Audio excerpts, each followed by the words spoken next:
श्रीमद् रामायणम्। देवी, इस समय राम के रूप में नारायण मनुष्य रूप में अवतरित हुए। वो मनुष्य जिसे पीड़ा भी होगी, जिसे कठिनाइयों का सामना भी करना होगा, जिसके शत्रु भी बनेंगे और समय आने पर उन शत्रुओं से निपटने के लिए मित्रों की सहायता की आवश्यकता भी पड़ेगी। पर ऐसा कौन है जो श्री राम की सहायता कर पाने में सक्षम हो? मैं ही नारायण का दास, मैं ही उनका भक्त, मैं ही उनका मित्र, मैं ही उनका सखा। मेरा अंशावतार हनुमान श्री राम की सहायता के लिए वानर सेना को सज्ज कर रहा है। अपने गुरु सूर्य के मार्गदर्शन, उनका नेतृत्व करने के लिए सज्ज हो रहा है। उन्हें केवल युद्ध कौशल और रणनीति का पाठ ही नहीं पढ़ा रहा, अपितु आध्यात्म और अनुशासन की शिक्षा भी दे रहा है। परंतु ये तो स्वयं हनुमान भी नहीं जानता कि किष्किंधा पर कितना गहरा संकट आने वाला है।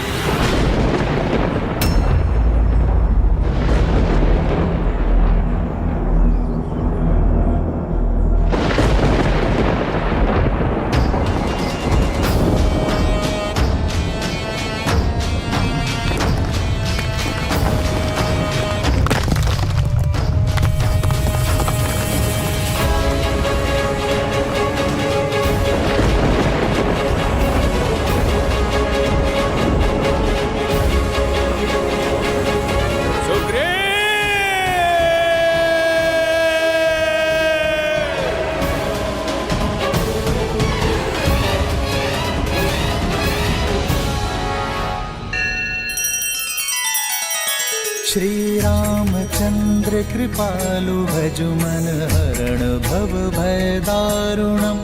नव कंज लोचन कंज मुख कर कंज पद कंजारुणम्।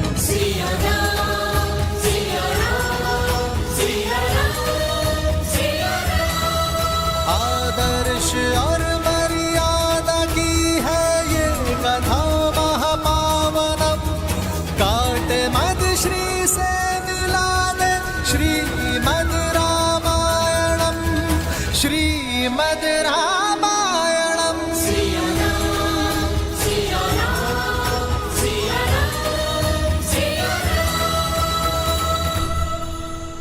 अनुपम, अब ये भोजन पदार्थ किष्किंधा के भंडारे में रख दो, ताकि आने वाली वसंत ऋतु पे किसी भी वानर को भूख का सामना ना करना पड़े। चलो दल, जल्दी चलो। अद्भुत हनुमान।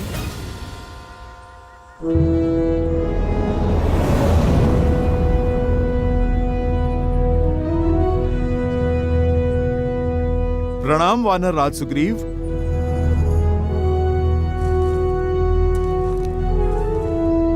सेनापति हनुमान, अद्भुत है आपकी सूझबूझ और धन्य है हम कि हमें आपके जैसा सेनापति मिला। आपकी सूझबूझ के कारण हमें नया जीवन दान मिला। बीते वर्षों में जब जब भारी वर्षा हुई है, तब तब राज्य में अन्न का अकाल पड़ा है, किंतु अब ऐसा नहीं होगा।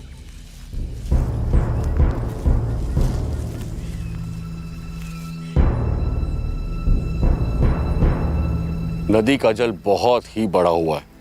उस पार जाने के लिए जल का स्तर कम हो, उसकी प्रतीक्षा करनी होगी।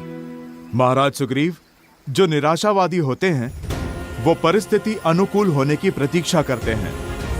जो कर्म पे विश्वास करते हैं वो परिस्थितियों को अनुकूल कर लेते हैं। नल, नील,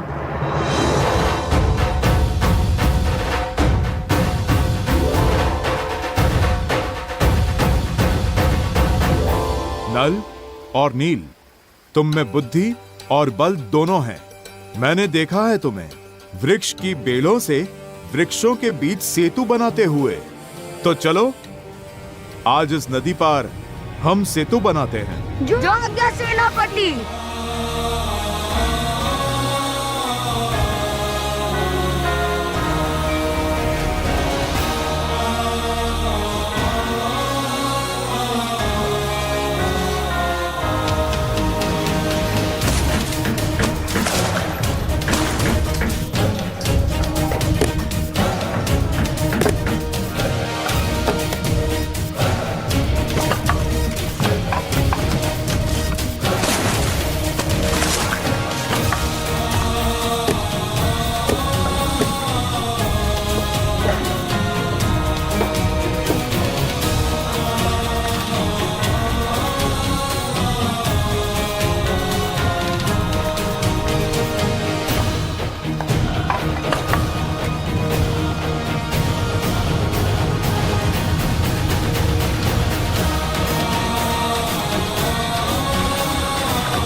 अति उत्तम नल और नील, तुम दोनों वानर समाज के रत्न हो। एक दिन तुम्हारा कौशल वानर जाति के गौरव का कारण बनेगा। अति उत्तम हनुमान, तुम्हारे मार्गदर्शन के बिना यह कार्य संभव नहीं था। नहीं महाराज, जिनकी बुद्धि उन्हीं का श्रेय, जिनकी योग्यता है गुण तो उन्हीं को मिलना चाहिए। ये तो नल नील की उपलब्धि है, उन्हीं का परिश्रम है और उन्हीं का श्रेय। नेत्र ही हृदय का प्रतिबिंब होता है हनुमान। जितने ही स्वच्छ और सरल तुम्हारे नेत्र हैं, उतना ही स्वच्छ और कोमल तुम्हारा हृदय भी है।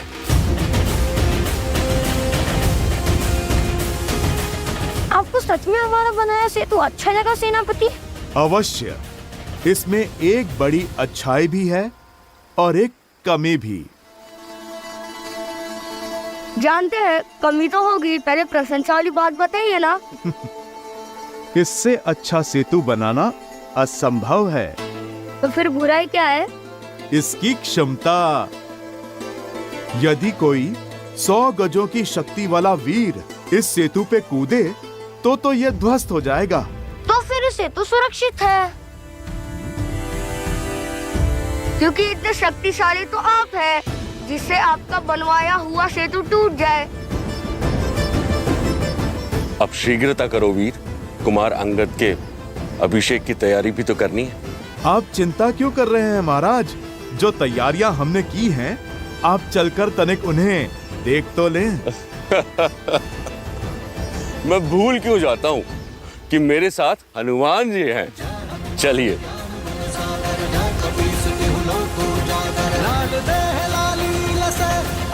लाल लगू वज्र देह दानव तलत, जय जय जय कपीसूर।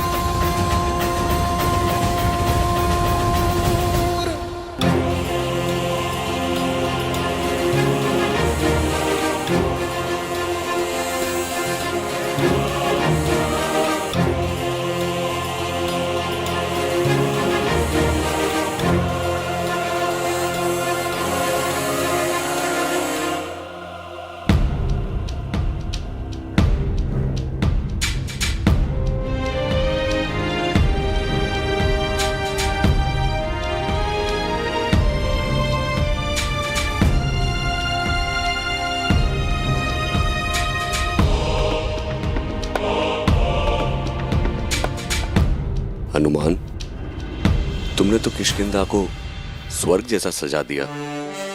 सब कुछ कितना सुंदर लग रहा है। स्वयं विश्वकर्मा भी इतनी सज्जा नहीं कर पाते।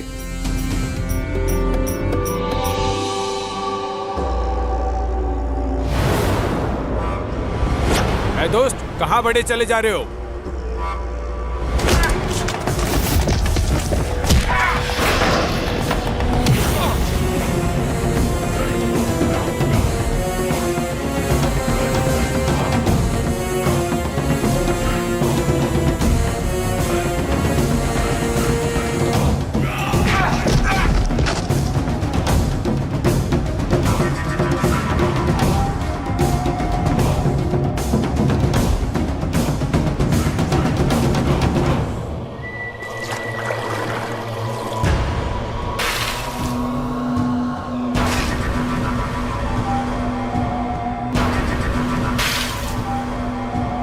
महाराज बाली, महाराज बाली।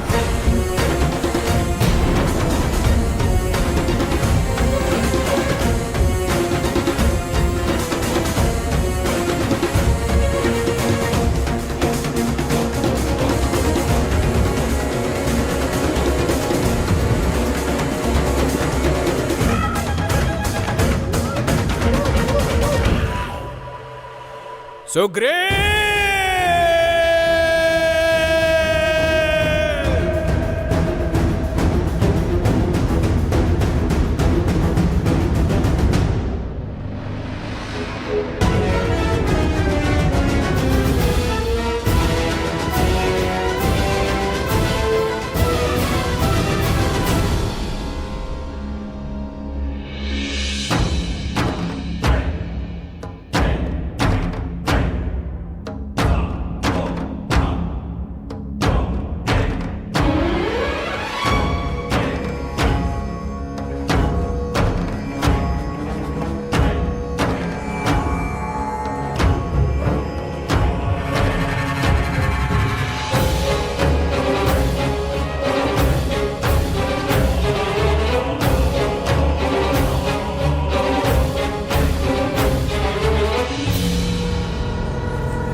ये तो इंद्रदेव का रथ है।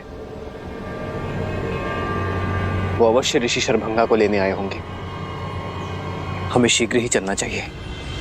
ऋषि सरभंगा से मिलना इतना महत्वपूर्ण क्यों है श्री राम के लिए? श्री राम के जीवन की एक अत्यंत महत्वपूर्ण कड़ी है ऋषि शरभंगा, जो वन में अपनी सांसों की डोर थामे श्री राम की प्रतीक्षा कर रहे हैं, ताकि उनसे भेंट होने पर उन्हें ऋषि अगस्त्य तक पहुंचाकर अपना कर्तव्य निभा सके। अद्भुत है ऋषि शरभंगा की कर्तव्य परायणता, जहां वो अपना कर्तव्य निभाने के लिए स्वयं देवराज इंद्र के स्वर्ग आने की मनुहार को भी कई बार ठुकरा चुके हैं।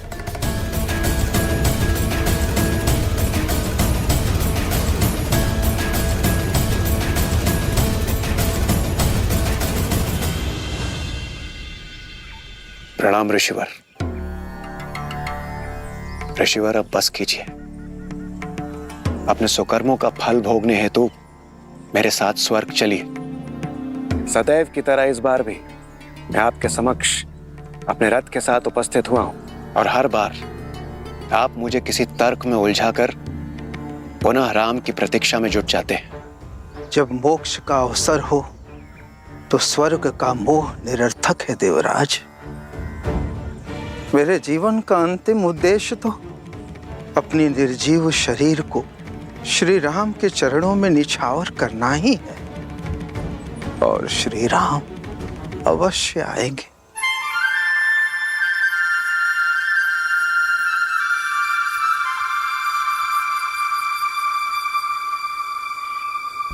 उचित है ऋषिवर, किंतु इस बार मैं रिक्त हाथों से नहीं जाऊंगा। आपको मेरे साथ स्वर्ग चलना ही होगा।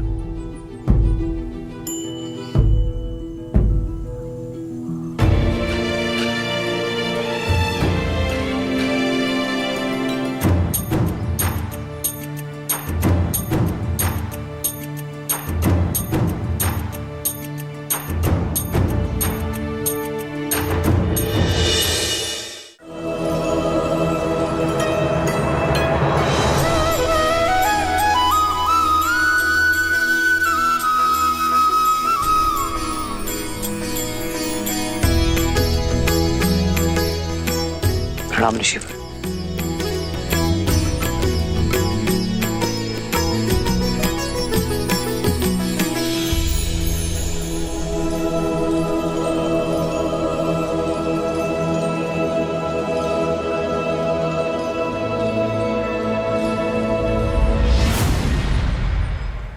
बैठिए ऋषिवर, बैठिए। राम, आप आ गए। आपने मेरी पुकार सुन ली। शास्त्रों वर्ष से आपकी प्रतीक्षा में मर मर के जी रहा हूं। आपके दर्शन की अभिलाषा अपने श्वासों को रोके बैठा हूं, ताकि अपना कर्तव्य निभा सकूं, आपको मार्ग दिखा सकूं।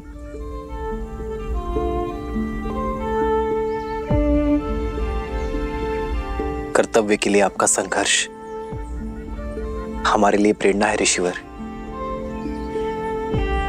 आपका आशीर्वाद पाना हमारा सौभाग्य होगा। मृत्यु पाने से पहले आपके मार्गदर्शन का दायित्व मिला था, अब जिसे निभाकर शांति से मर सकता हूं। राम, अपने कर्तव्य, अपने उद्देश्य की पूर्ति के लिए आपको ऋषि अगस्त से मिलना होगा,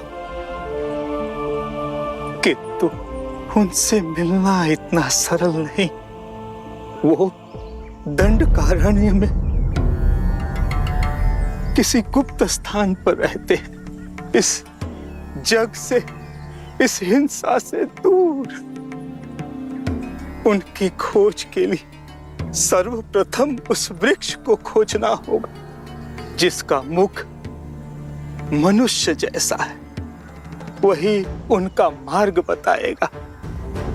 ऋषि अगस्त्य वो दीप है जो रावण और उसके सेनापति घर के अंधकार को समाप्त करने का मार्ग प्रज्वलित कर सकते हैं।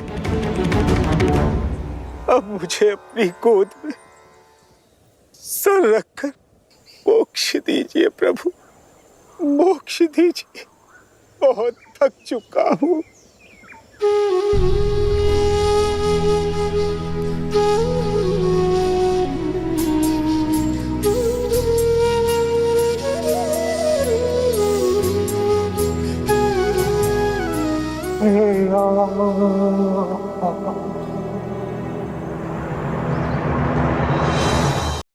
ऋषि शरभंगा का ज्ञान सदा हमारा मार्गदर्शन करता रहे। चलो लक्ष्मण, इनके अंतिम संस्कार की तैयारी करते हैं।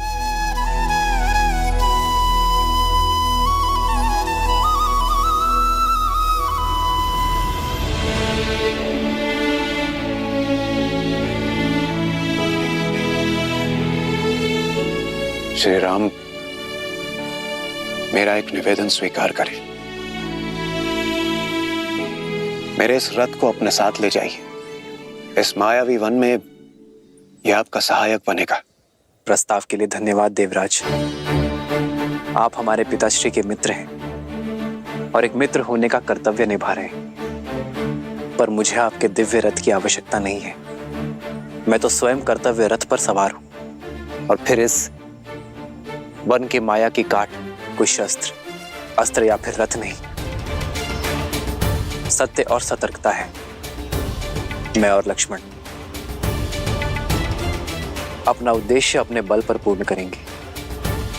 मेरा धर्म मुझे उचित मार्ग छोड़ सरल मार्ग चुनने की अनुमति नहीं देता, फिर चाहे वो कितना भी कठिन क्यों ना हो। मैं वही मार्ग चुनूंगा जो मार्ग नियति ने मेरे लिए चुना है। जैसे आपकी इच्छा श्री राम, किंतु जब भी आवश्यकता होगी और जब भी आप स्मरण करेंगे, मेरा ये रथ सारथी के साथ आपके सम्मुख प्रत्यक्ष होगा। आशा करता हूं सेवा का एक अवसर आप मुझे अवश्य देंगे।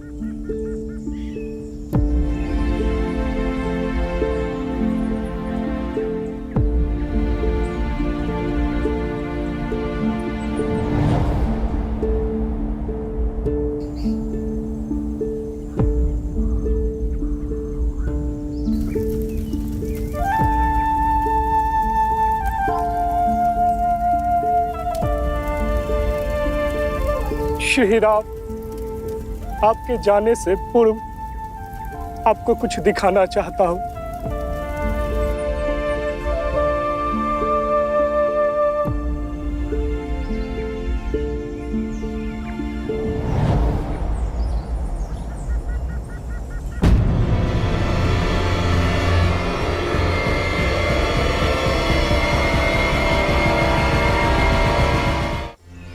ये वायु के साथ उड़ती भस्म किसकी?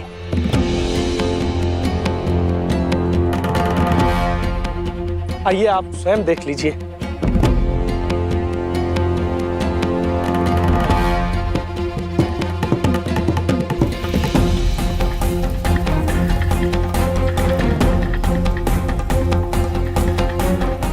ये उन निर्दोषों की अस्थि भस्म है जो राक्षसों की भूख का शिकार हुए हैं। जब से पहले व्यक्ति को जलाया है तब से ये अग्नि बुझी ही नहीं है। सदा कोई न कोई नया पीड़ित इसमें भस्म हो जाता है और अब तो ये भस्म का ढेर इतना विशाल हो गया है ये कदाचित कभी बुझेगा ही नहीं।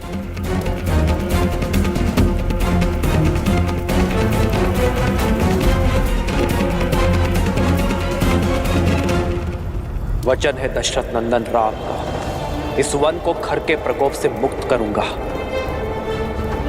इस वन में बसने वाले हर एक राक्षस का संहार करूंगा। दंडकारण्य में धर्म और शांति स्थापित करूंगा।